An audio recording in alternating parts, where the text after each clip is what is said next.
और बच्चे पिछले क्लास में हम लोग क्रैमर्स रूल से लीनियर इक्वेशन को सॉल्व करना हम लोग सीख चुके थे। क्लियर है।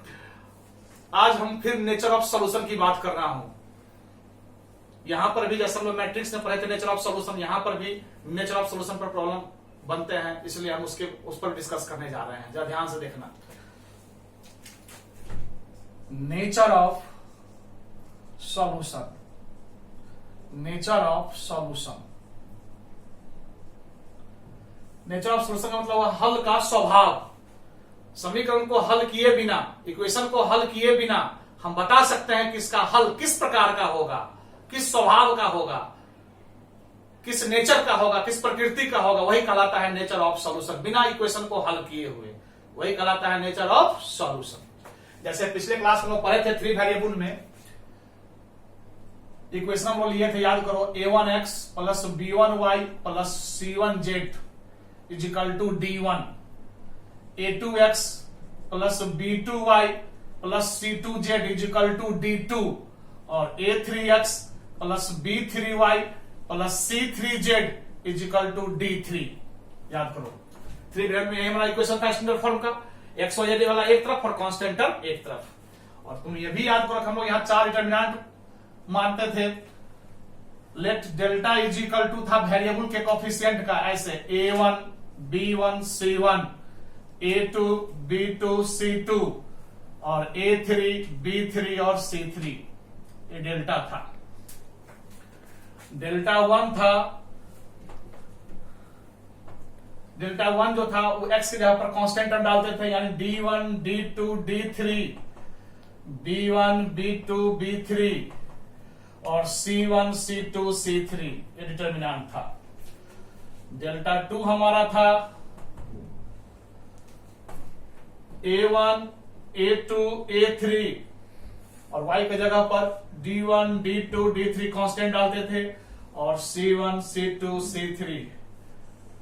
और डेल्टा 3 हमारा था a1 a2 a3 b1 b2 b3 और z ब्लॉक की जगह पर कांस्टेंट यानी d1 d2 और d3। यही हम लोग 4 डिटरमिनेंट बनाए थे। ऐसे ही हम लोग बना लेंगे। और पहला बात नेचर ऑफ सॉल्यूशन क्या है, ध्यान सुनना। ऐसे ही क्वेश्चन दिया रहेगा और नेचर ऑफ सॉल्यूशन का अगर कोई बात करेगा तो सबसे पहला बात, if delta does not equal to 0, यानी इस डेल्टा का मान निकालेंगे उसका मान 0 के बराबर नहीं होना चाहिए, तो हम लोग कह देंगे then system of equations is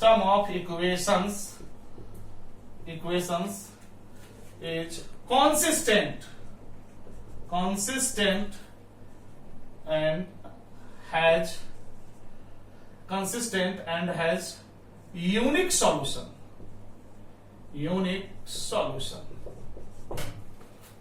delta का मान इस डिटरमिनेंट पर तोड़ेंगे, इसका मान अगर 0 के बराबर नहीं आया यानी नॉन 0 आ गया तो हम लोग कह देंगे कि सिस्टम ऑफ इक्वेशन जो है सो कंसिस्टेंट है और इसका सॉल्यूशन जो होगा वो यूनिक होगा। कंसिस्टेंट पूछेगा तो नहीं तक बोलेंगे, सॉल्यूशन पूछेगा तो कहेंगे यूनिक सॉल्यूशन मिलेगा। क्लियर है। दूसरा बात, इफ डेल्टा इक्वल टू अगर 0 आ गया, क्लियर है। डेल्टा अगर 0 नहीं आया तो कहानी खत्म है, लेकिन डेल्टा इक्वल टू 0 आ गया and all of delta 1 delta 2 delta 3 are 0, then system of equations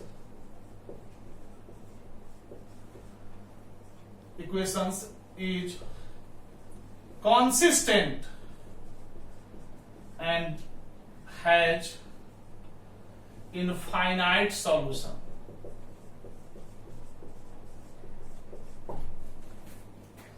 ध्यान से देखो, अगर डेल्टा हमारा 0 आ गया तब फिर हम डेल्टा 1 डेल्टा 2 डेल्टा 3 भी निकालेंगे, ये सब भी 0 होना चाहिए। यानी ये केस जो है उसमें चारों 0 हो, डेल्टा भी 0, डेल्टा 1 भी 0, डेल्टा 2 भी 0, डेल्टा 3 भी 0। ये चारों डिटरमिनेंट का वैल्यू अगर 0 हो जाएगा तो हम लोग कह देंगे कि हमारा इक्वेशन तो कंसिस्टेंट है, लेकिन सॉल्यूशन जो मिलेगा वो इनफाइनाइट सॉल्यूशन होगा। क्लियर है। और तीसरा बात कि if delta is equal to 0 and one of delta 1, delta 2 and delta 3 is non-zero, then system of equations is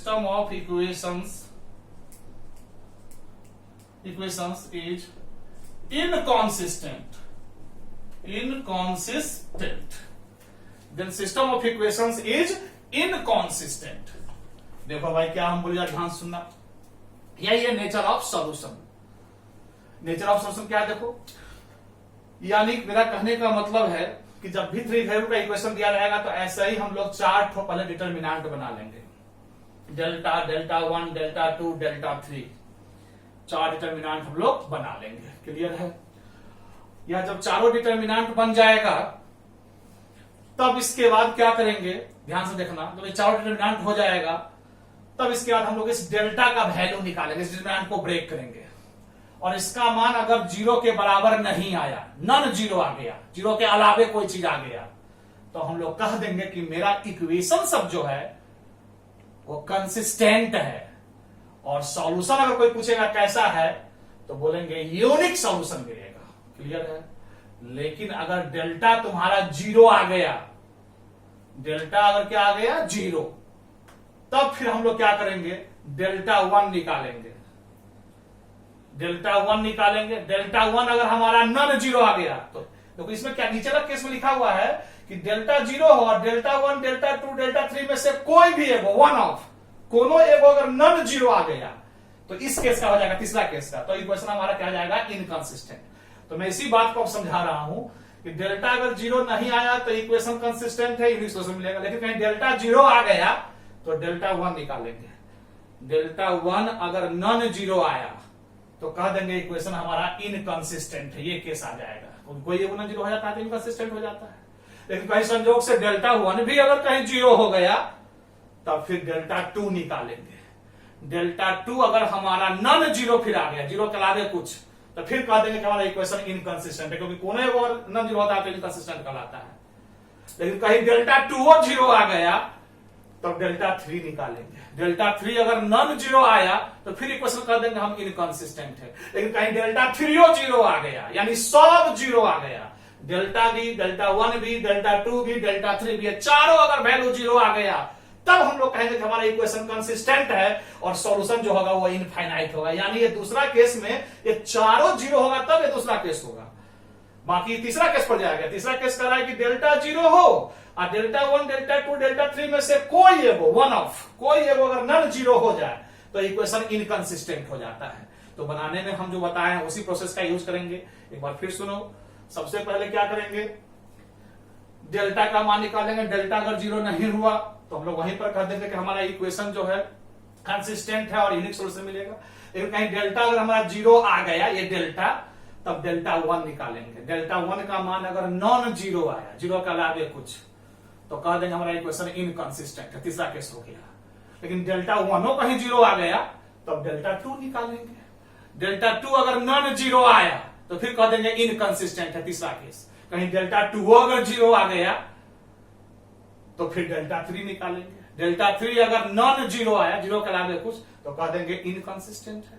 कहीं डेल्टा 3 और 0 आ गया तो कह देंगे कंसिस्टेंट है और इनफाइनाइट सॉल्यूशन मिलेगा। यानी ये दूसरा केस जो है उसमें सब 0 होना चाहिए। लिखे हैं कि all of delta 1, delta 2, delta 3 are 0, delta भी 0 रहे और ये सब 0 रहे, तभी इक्वेशन कंसिस्टेंट और इनफाइनाइट सॉल्यूशन होगा। और डेल्टा 0 है लेकिन इसमें से कोई एगो अगर नॉन 0 आ है तो इनकंसिस्टेंट होगा और कोई सॉल्यूशन प्राप्त नहीं होगा। तो यही था हमारा 3 ऑर्डर का। अब इसी में सेकंड ऑर्डर का जो रहेगा तो वहां क्या होगा, वहां होगा डेल्टा, डेल्टा 1, डेल्टा 2, यही तीन को बनेगा।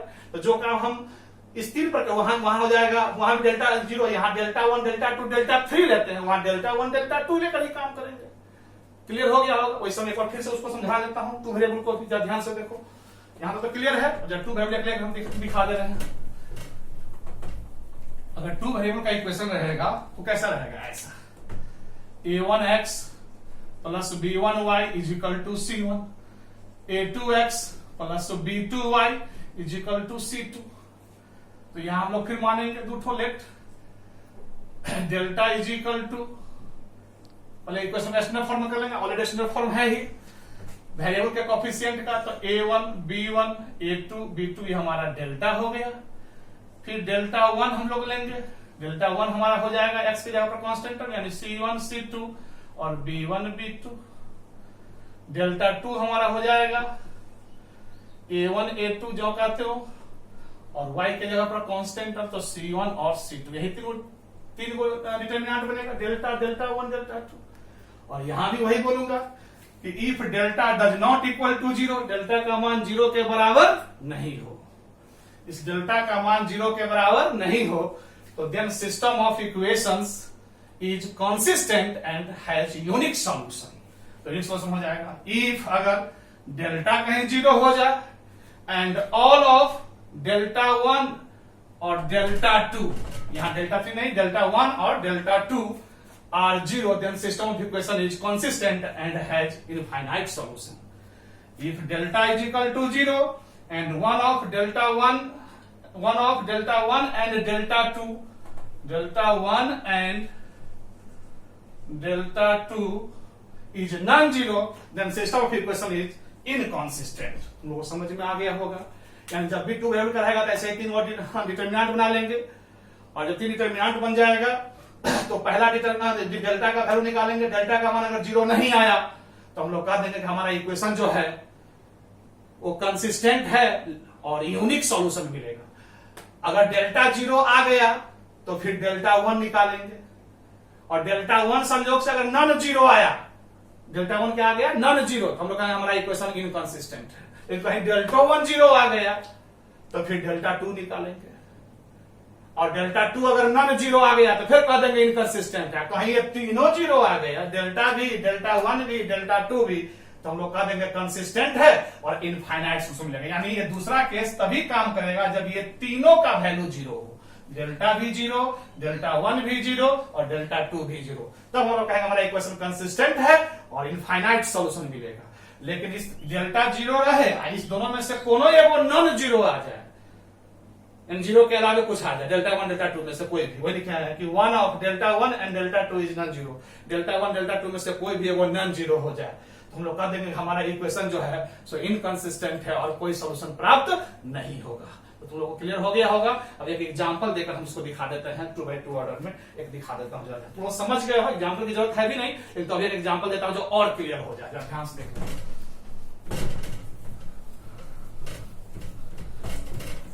जैसे कोई दे दे x plus 2y is equal to 3, 3x plus 4y is equal to 5। अब यही कहे कि इसके नेचर ऑफ सोल्यूशन बताइए कि इसका सोल्यूशन कैसा होगा, कंसिस्टेंट है कि इनकंसिस्टेंट है, वगैरह वगैरह जो भी पूछे, जैसा भी पूछा जाए। तो आओ सबसे पहले हम लोग क्या करेंगे, यहां पर 3 ठो मैट्रिक्स मानेंगे। अगर 3 वेरिएबल रहता तो हम लोग को 4 मैट्रिक्स का सॉरी डिटरमिनेंट मानेंगे, 2 वेरिएबल में है तो 3 डिटरमिनेंट मानेंगे, और अगर 3 वेरिएबल में रहता तो 4 मानते, दोनों सेम है, इसलिए कोई एक एग्जांपल देख लोगे क्लियर हो जाएगा। Late delta is equal two variable के कोफिशिएंट से, तो क्या हो जाएगा 1 2 3 और 4, क्लियर है। डेल्टा 1 इज इक्वल टू क्या हो जाएगा, डेल्टा 1 हमारा हो जाएगा, हाँ डेल्टा 1 2 3 4, हालांकि डेल्टा मान का डायरेक्ट डेल्टा का पहले वैल्यू निकालेंगे, और यह अगर नॉन 0 हो जाएगा तो आगे मानने की जरूरत भी नहीं पड़ेगी, लेकिन तो ये हम लिख देते हैं जो तुमको समझने में सुविधा है। डेल्टा 1 हमारा हो गया कांस्टेंट टर्म 3 5 2 और 4, और डेल्टा 2 हमारा हो जाएगा, डेल्टा 2 हमारा हो जाएगा 1 3 कांस्टेंट टर्म 3 5, ठीक है। अब हम लोग डेल्टा का वैल्यू निकालते हैं, डेल्टा इज इक्वल टू क्या है 1 2 और 3 4, इसका निकालोगे तो 4 और 6 -2 हो गया, क्या ये 0 के बराबर है, यानी that is delta does not equal to 0, लिख देंगे। हेंस अतः सिस्टम ऑफ इक्वेशंस इज